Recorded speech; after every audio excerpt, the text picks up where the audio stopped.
Γεια σας, είμαι η καθηγήτρια με το παπηγιόν. Κάντε εγγραφή και κάντε like αν σας αρέσουν τα βίντεό μου.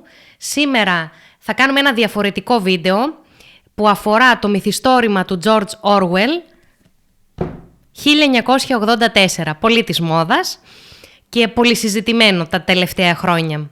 Βλέπετε, εγώ έχω την έκδοση σε pocket size 1984 μαζί με τη φάρμα των ζώων. Σήμερα θα κάνουμε μόνο το 1984. Θα δούμε κάποια αποσπάσματα που έχω απομονώσει και θα τα σχολιάσουμε. Και νομίζω ότι θα διαμορφώσετε μια εικόνα για το αν σας αρέσει να διαβάζετε τέτοιου είδους λογοτεχνία, αν θα θέλατε να αγοράσετε αυτό το βιβλίο και σας το προτείνω ανεπιφύλακτα πραγματικά για να κατανοήσετε ποια είναι η σχέση εξουσίας με τον άνθρωπο. Ξεκινώντας να πω ότι πολλοί έχουν συσχετίσει αυτά που συμβαίνουν γύρω μας με τις θεωρίες συνωμοσίας και με το ότι το βιβλίο αυτό έχει ένα προφητικό χαρακτήρα, όσα λέει δηλαδή εδώ συμβαίνουν είτε θα συμβούν στο μέλλον, οπότε θα δούμε λίγο κάποια συγκεκριμένα σημεία, αν όντως ισχύουν στην πραγματικότητα ή όχι. Βέβαια πρέπει να πω ότι το συγκεκριμένο βιβλίο δίνει κάποια μηνύματα για το πώς να ξεχωρίσουμε τα σημάδια αυταρχισμού μέσα στην κοινωνία στην οποία ζούμε και να προσπαθήσουμε να μην επιτρέψουμε να συμβεί κάτι τέτοιο, δηλαδή να μην επιτρέψουμε την εγκαθίδρυση αυταρχικού ή αυταρχικών καθεστώτων, να είμαστε ελεύθεροι όσο γίνεται. Είναι περισσότερο για αυτούς που αντέχουν κάποια πράγματα, που έχουν μια φιλοσοφημένη σκέψη και μπορούν να δουν το πραγματικό πρόσωπο της κοινωνίας, το πραγματικό πρόσωπο του ανθρώπου και το πραγματικό πρόσωπο της εξουσίας. Το George Orwell είναι ψευδώνυμο, το πραγματικό του όνομα είναι Eric Arthur Blair και έζησε από το 1903 έως το 1950. Ήταν Βρετανός συγγραφέας, λογοτέχνης, δημοσιογράφος, έγραψε κατά την περίοδο της ανόδου της χιτλερικής εξουσίας, οπότε είναι λογικό τέτοια σκοτεινά κείμενα να κυκλοφορήσουν εκείνη την εποχή, καθώς το πρόσωπο της εξουσίας έκανε την εμφάνισή του με τον πιο βίαιο τρόπο εκείνη την εποχή. Για να δούμε κάποια κομμάτια τα οποία είναι συγκλονιστικά. Είναι λίγα από τα πάρα πολλά. Η γλώσσα του είναι φοβερή. Θέλω να πω και για τη γλώσσα. Δεν υπάρχει γλώσσα. Πραγματικά είναι φοβερός. Και η μετάφραση που έχει γίνει είναι συγκλονιστική. Εδώ βλέπω μετάφραση από την Κατερίνα Σχοινά. Πάρα πολύ καλή. Να πούμε την υπόθεση με λίγα λόγια. Ο Σμιθ, ένας άνθρωπος ο οποίος ζει μέσα σε μια κοινωνία αυταρχισμού, κατορθώνει και με κάποιον τρόπο που σημαντικό ρόλο παίζει και ο έρωτας σε αυτόν τον τρόπο, ξεφεύγει από την καθοδήγηση της σκέψης. Ο άνθρωπος αυτός ζει σε μια κοινωνία όπου τα πάντα παρακολουθούνται με κάμερες. Μέσα σε κάθε σπίτι υπάρχει κάμερα, υπάρχει τηλεόραση.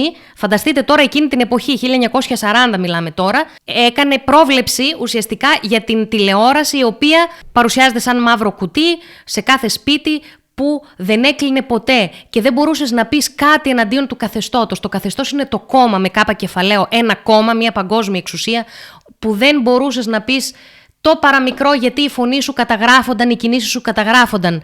Δεν είχες ελευθερία. Ακόμα και μέσα στο ίδιο σου το σπίτι. Η εργασία ήταν τυποποιημένη, έπρεπε να σκέφτεσαι με ένα συγκεκριμένο τρόπο, να λες συγκεκριμένα πράγματα, ακόμα να μιλάς μια γλώσσα η οποία θα είχε περιορισμένο λεξιλόγιο, θα το δούμε. Ένα κομμάτι διάλεξα από αυτό το θέμα. Δεν θα πω κάτι παραπάνω. Πάμε να δούμε τα χωρία τα συγκεκριμένα. Λοιπόν, εδώ έχω σημειώσει ότι υπήρχε αστυνομία σκέψης. Φανταστείτε τώρα, αστυνομία σκέψης. Δεν μπορούσες να σκέφτεσαι κάτι διαφορετικό από αυτό που θα σου επέβαλε το κόμμα. Υπήρχε το έγκλημα της σκέψης, σημείωσε εδώ. Έγκλημα της σκέψης.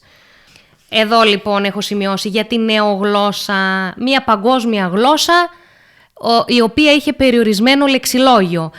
Σε ένα άλλο βίντεο είχα πει ότι όσο περισσότερο λεξιλόγιο έχει κάποιος, μπορεί δηλαδή να εκφράζεται με διαφορετικούς τρόπους, τόσο καλύτερο τρόπο σκέψης έχει και μπορεί να σκέφτεται με διαφορετικούς τρόπους και να βρίσκει πάρα πολλές διαφορετικές λύσεις κάθε φορά στα προβλήματά του. Όταν όμως χρησιμοποιείς μια γλώσσα που στην επιβάλλει εδώ το κόμμα, στη συγκεκριμένη περίπτωση, η οποία έχει μειωμένο λεξιλόγιο, τι στόχο έχει αυτό το κόμμα να κάνει? Έχει στόχο να συρρικνώσει τη σκέψη σου.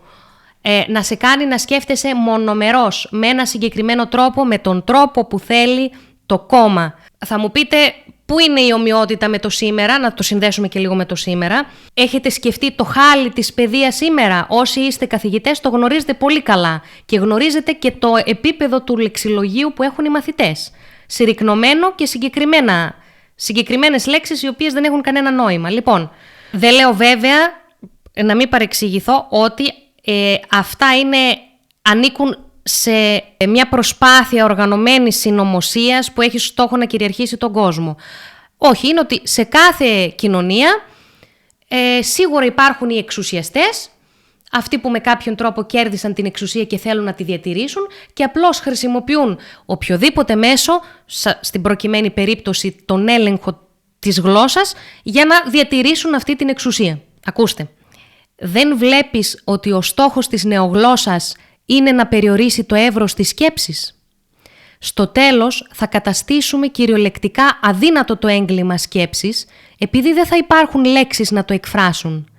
Κάθε έννοια που ενδέχεται να χρειαστεί να επικαλεστούμε θα εκφράζεται με μία ακριβώς λέξη, της οποίας η σημασία θα είναι αυστηρά καθορισμένη και όλες οι δευτερεύουσες σημασίες της θα έχουν εξαλειφθεί και λησμονηθεί. Μια λέξη, μία σημασία. Δίνει και την λύση ο συγγραφέας. Τι γίνεται όταν βρισκόμαστε σε ένα αυταρχικό καθεστώς? Ποια είναι η λύση? Η λύση εδώ είναι η εξέγερση, όπως αναφέρει. Αν υπάρχει ελπίδα, έγραψε ο Winston, βρίσκεται στους προλετάριους. Δεν θα επαναστατήσουν αν δεν αποκτήσουν συνείδηση. Και δεν θα αποκτήσουν συνείδηση αν δεν επαναστατήσουν. Τι σημαίνει συνείδηση? Να καταλαβαίνουμε, να κατανοούμε τι είναι αυτό που μας περιβάλλει. Έχουμε αυταρχικό καθεστώς, έχουμε πραγματική δημοκρατία όπως ισχυρίζονται οι εξουσιαστές και γενικά οι υπόλοιποι άνθρωποι, ή μήπως βρισκόμαστε σε μια δημοκρατία η οποία έχει το μανδύα της δημοκρατίας, αλλά εισέρχονται και αυταρχικά στοιχεία. Όταν δεν κατανοούμε τι συμβαίνει γύρω μας, όταν νομίζουμε ότι αυτό που ζούμε είναι πραγματική δημοκρατία, ενώ ουσιαστικά είναι ανελευθερία, γιατί στην κοινωνία που ζει εδώ ο πρωταγωνιστής, η πλειοψηφία των ανθρώπων δεν κατανοούν ότι υπάρχει αυτός ο αυταρχισμός, ότι δεν έχουν ελευθερία κινήσεων. Τους έχει γίνει τέτοια πλήση εγκεφάλου που δεν το καταλαβαίνουν. Οπότε οποιοσδήποτε εκφράσει κάτι διαφορετικό, είναι έτοιμοι να τον κατασπαράξουν. Είναι φοβερό. Εσείς τι πιστεύετε, αυτό γίνεται σήμερα? Δεν ξέρω, είναι πολλά ερωτήματα που γεννώνται μέσα από αυτό το βιβλίο. Γι' αυτό πρέπει να διαβάζετε τέτοια βιβλία. Σας το συστήνω ανεπιφύλακτα. Και η ιστορία, η πλοκή, είναι γρήγορη και δεν πρόκειται να βαρεθείτε. Λοιπόν, σχετικά με το σεξουαλικό ένστικτο, τις ορμές, τον έρωτα, η σεξουαλική ορμή ήταν επικίνδυνη για το κόμμα και το κόμμα την είχε στρεβλώσει έτσι που να αποβεί προς όφελός του. Ένα παρόμοιο τέχνασμα είχαν μηχανευτεί και για το γονεϊκό ένστικτο. Η οικογένεια δεν μπορούσε ασφαλώς να καταργηθεί και μάλιστα οι άνθρωποι ενθαρρύνονταν να τρέφουν τρυφερά αισθήματα προς τα παιδιά τους, σχεδόν όπως και παλιά. Τα παιδιά ωστόσο εκπαιδεύονταν συστηματικά, ώστε κάποια στιγμή να στραφούν ενάντια στους γονείς τους. Διδάσκονταν να τους κατασκοπεύουν και να καταγγέλουν τις παρεκκλήσεις τους. Η οικογένεια στην πραγματικότητα είχε γίνει προέκταση της αστυνομίας σκέψης. Ένας μηχανισμός μέσω του οποίου οι πάντες περιστοιχίζονταν νύχτα μέρα από πληροφοριοδότες που τους γνώριζαν καλά. Κατανοείτε πως το συγκεκριμένο απόσπασμα εκφράζει αυτό που σας είπα πριν, τον πλήρη έλεγχο ακόμα και στη σεξουαλική ορμή και στη σχέση των γονιών με τα παιδιά. Αυτό το κόμμα, όπως το αναφέρει εδώ μέσα, ευαγγελίζεται μια κοινωνία ισότητας. Όλοι είμαστε ίσοι, όλοι φοράμε τα ίδια ρούχα, που όντως όλοι φορούσαν τα ίδια ρούχα, έτρωγαν τα ίδια φαγητά, συγκεκριμένα πράγματα, μιλούσαν με τον ίδιο τρόπο. Για να δούμε όμως, αυτοί που κατήχαν την εξουσία ζούσαν με τον ίδιο τρόπο? Εδώ τι λέει σε ένα κομμάτι? Πολύ σπάνια είχε κανείς την τύχη να δει από μέσα τις κατοικίες των μελών του έσω κόμματος ή να διεισδύσει στη συνοικία όπου έμεναν οι εξουσιαστές. Η γενική ατμόσφαιρα της τεράστιας πολυκατοικίας, η χλειδί και η ευρυχωρία, οι ασυνήθιστες μυρωδιές καλού φαγητού και καλού ύπνου, οι απίστευτα γρήγοροι ανελκυστήρες που ανεβοκατέβαιναν αθόρυβα, οι υπηρέτες με τα λευκά σακάκια που μπαινόβγαιναν βιαστικά, τα πάντα σε πτωούσαν. Τώρα εδώ το αναφέρει σε σύγκριση με τη ζωή που έκανε ο απλός πολίτης, ο απλός κόσμος που δεν είχε την εξουσία. Που το φαγητό τους ήταν ουσιαστικά για τα σκουπίδια, οι κατοικίες τους ήταν ξεχαρβαλωμένες, τα έπιπλα χαλασμένα, τα λέει μέσα, τα παρουσιάζει όλα αυτά, σε αντίθεση με τους εξουσιαστές. Βλέπετε ότι η ισότητα εδώ ισχύει μόνο για ποιους? Για το γενικό πληθυσμό. Για να δούμε το καθεστώς αυτό. Πώς υποτάσσει τον απλό πολίτη ώστε να ενστερνιστεί τα δόγματα του κόμματος. Εδώ έχουμε ένα διάλογο ανάμεσα σε έναν από αυτούς που κατέχουν την εξουσία, τον Ομπράιεν και τον πρωταγωνιστή μας. Ο Ομπράιεν χαμογέλασε ανεπαίσθητα, λέει τώρα στον πρωταγωνιστή. Είσαι ένα ελάττωμα στο συνολικό σχήμα, Winston. Γιατί ο Winston είναι αυτός ο οποίος, είπαμε, πήγε κόντρα στη μάζα, σε αυτή τη μαζοποίηση και κατανόησε τι συμβαίνει γύρω του. Αλλά εδώ τον αναφέρει ο εξουσιαστής του ως ελάττωμα. Ένας λεκές που πρέπει να σβηστεί. Δεν σου είπα μόλις τώρα πως είμαστε διαφορετικοί από τους διώκτες του παρελθόντος? Δεν μας ικανοποιεί η αρνητική υπακοή, ούτε καν η υποταγή, έστω και η πλέον επέσχυντη. Όταν λέει ότι είμαστε διαφορετικοί από τους διώκτες του παρελθόντος, σημαίνει ότι το σύστημα αυτό εξουσίας που έχει εγκαθιδρυθεί δεν μοιάζει με τα προηγούμενα. Όταν τελικά ενδώσεις, πρέπει να το κάνεις εντελώς αυτόβουλα. Δεν εξοντώνουμε τον αιρετικό επειδή μας αντιστέκεται. Όσο διάστημα μας αντιστέκεται, δεν τον εξοντώνουμε. Τον μεταπλάθουμε, εχμαλωτίζουμε τις πιο κρυφές του σκέψεις, τον αναμορφώνουμε.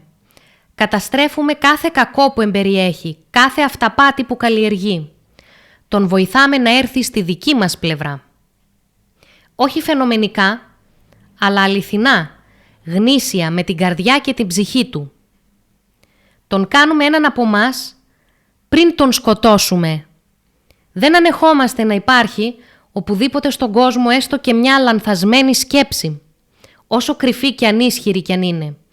Ακόμα και τη στιγμή που πεθαίνει κανείς, δεν μπορούμε να το επιτρέψουμε οποιαδήποτε παρέκκληση. Ποτέ ξανά δεν θα είσαι ικανός να νιώσεις κάποιο κοινό ανθρώπινο συναίσθημα. Μέσα σου όλα θα έχουν νεκρωθεί.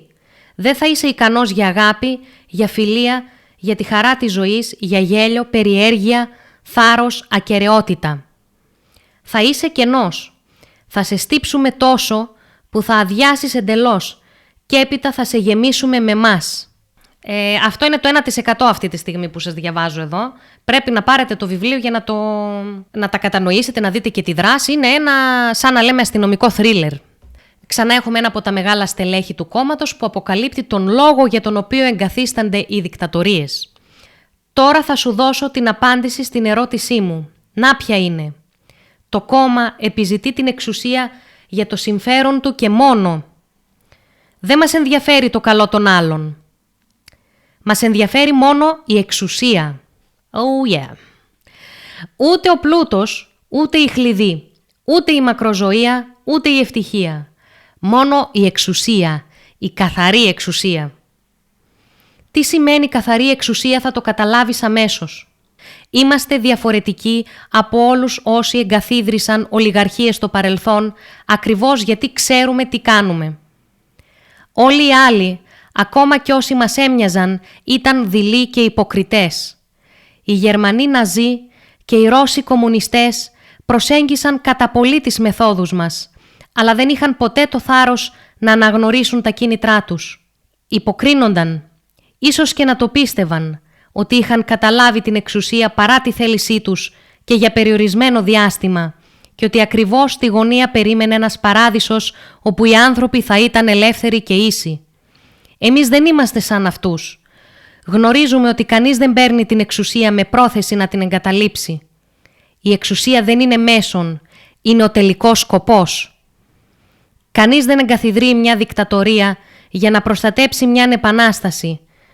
κάνει την επανάσταση για να εγκαθιδρύσει μια δικτατορία. Στόχος κάθε δίωξης είναι η δίωξη καθ' αυτή. Στόχος των βασανιστήριων είναι τα βασανιστήρια. Στόχος της εξουσίας είναι η εξουσία. Τώρα μήπως αρχίζεις να με καταλαβαίνεις? Η εξουσία για την εξουσία. Παίρνουμε την εξουσία μόνο για την εξουσία. Και προσέξτε, βλέπετε ότι στα αυταρχικά καθεστώτα, ναι μεν βάζει τον Χίτλερ, τους Ναζί, μαζί με τον κομμουνισμό. Γιατί πολλοί θα πούνε, ο κομμουνισμός, ναι, είναι κάτι το θετικό, είμαστε όλοι ίσοι κλπ. Αν διαβάσετε τις αρχές του κομμουνισμού και τις αρχές του φασισμού, είναι τα δύο άκρα, αλλά τα οποία είναι ένα και το αυτό. Όλοι ίσοι, ποιοι όμως όλοι? Οι πολίτες οι απλοί. Οι εξουσιαστές, αναρρύθμιτο πλούτο. Αν θέλεις να δεις ο άνθρωπος που έχεις απέναντί σου αν είναι καλός ή όχι, δώσ' του εξουσία και θα το καταλάβεις. Εγώ θεωρώ, επειδή δεν έχουμε οι άνθρωποι ξεφύγει από την κατάσταση του ζώου, ότι ακόμα κι εγώ, ακόμα κι εσύ που με παρακολουθείς, αν σου δώσουν εξουσία θα κάνεις το ίδιο. Βέβαια, τώρα είμαι λίγο απόλυτη. Υπάρχουν και εξαιρέσεις. Ας πω ότι υπάρχουν και εξαιρέσεις. Ναι. Υπάρχουν και εξαιρέσεις. Ελπίζω. Η ελπίδα πεθαίνει τελευταία. Τέλος πάντων, και για να συνεχίσουμε, καλά, έχω πάθει σοκ εγώ τώρα με αυτά. Τρελαίνομαι. Για να δούμε το νέο κόσμο που ευαγγελίζεται εδώ αυτό το καθεστώς, που το αποκαλύπτει ουσιαστικά σε γενικές γραμμές. Το τελευταίο απόσπασμα που θα σας διαβάσω και θα το κλείσω για να μην σας κουράσω. Οι παλαιοί πολιτισμοί ισχυρίζονταν πως ήταν θεμελιωμένοι στην αγάπη και τη δικαιοσύνη. Ο δικός μας είναι θεμελιωμένος στο μίσος. Πάλι μιλάει ένας από τους εξουσιαστές. Στον κόσμο μας δεν υπάρχουν άλλα αισθήματα εκτός από φόβο, οργή, θρίαμβο, αυτοεξευτελισμό. Όλα τα άλλα θα τα καταστρέψουμε. Όλα. Ήδη καταργούμε τις συνήθειες της σκέψης που είχαν επιβιώσει από την προεπαναστατική περίοδο. Σπάσαμε τους δεσμούς ανάμεσα σε παιδί και γονιό, ανάμεσα σε άντρα και γυναίκα, ανάμεσα σε άνθρωπο και άνθρωπο. Κανένας δεν τολμάει πια να εμπιστευτεί σύζυγο, παιδί ή φίλο. Αλλά στο μέλλον δεν θα υπάρχουν ούτε σύζυγοι ούτε φίλοι. Τα παιδιά θα τα παίρνουμε από τις μητέρες τους μόλις γεννιούνται, όπως παίρνει κανείς τα αυγά από την κότα. Το σεξουαλικό ένστικτο θα ξεριζωθεί. Η αναπαραγωγή θα είναι μια ετήσια τυπική διαδικασία, όπως η ανανέωση του δελτίου τροφίμων. Θα εξαλείψουμε τον οργασμό. Οι νευρολόγοι μας εργάζονται ήδη προς αυτή την κατεύθυνση. Δεν θα υπάρχει πίστη παρά μόνο για το κόμμα. Δεν θα υπάρχει αγάπη παρά μόνο για τον μεγάλο αδελφό. Δεν θα υπάρχει γέλιο παρά μόνο το θριαμβικό γέλιο μπροστά σε έναν ηττημένο εχθρό. Δεν θα υπάρχει τέχνη, λογοτεχνία, επιστήμη. Όταν θα γίνουμε πανίσχυροι, δεν θα έχουμε πλέον ανάγκη την επιστήμη. Δεν θα υπάρχει διάκριση ανάμεσα στην ομορφιά και την ασχήμια. Δεν θα υπάρχει περιέργεια, δεν θα υπάρχει η χαρά της ζωής. Όλες οι απολαύσεις θα αφανιστούν. Πάντοτε όμως μην το ξεχνάς αυτό, Winston. Πάντοτε θα υπάρχει η μέθη της εξουσίας, που συνεχώς θα αυξάνεται και συνεχώς θα εκλεπτύνεται. Πάντα κάθε στιγμή θα υπάρχει η συναρπαγή της νίκης, ο ενθουσιασμός όταν ποδοπατάς τον αβοήθητο εχθρό. Αν θέλεις μια εικόνα του μέλλοντος, φαντάσου μια μπότα να τσαλαπατάει ένα ανθρώπινο πρόσωπο για πάντα. Συγκλονιστικό. Θυμηθείτε, όποιος το πάρει και το διαβάσει ή όποιος το έχει διαβάσει, να μου κάνει σχόλιο κάτω από το βίντεο πώς του φάνηκε, αν έχω δίκιο που έχω ξετρελαθεί και με τη γλώσσα και με την μπλοκή. Έτσι, υπάρχει λίγο και το ερωτικό στοιχείο, λίγο έτσι, μας συντριγκάρει αυτό. Και εδώ θα παρουσιάζονται μόνο τα καλύτερα βιβλία, αυτά που σας πηγαίνουν μπροστά, που αναβαθμίζουν τη σκέψη σας. Γι' αυτό ακολουθήστε με και δεν θα το μετανιώσετε. Έχω συγκλονιστεί τώρα, εγώ βλέπετε δεν είναι.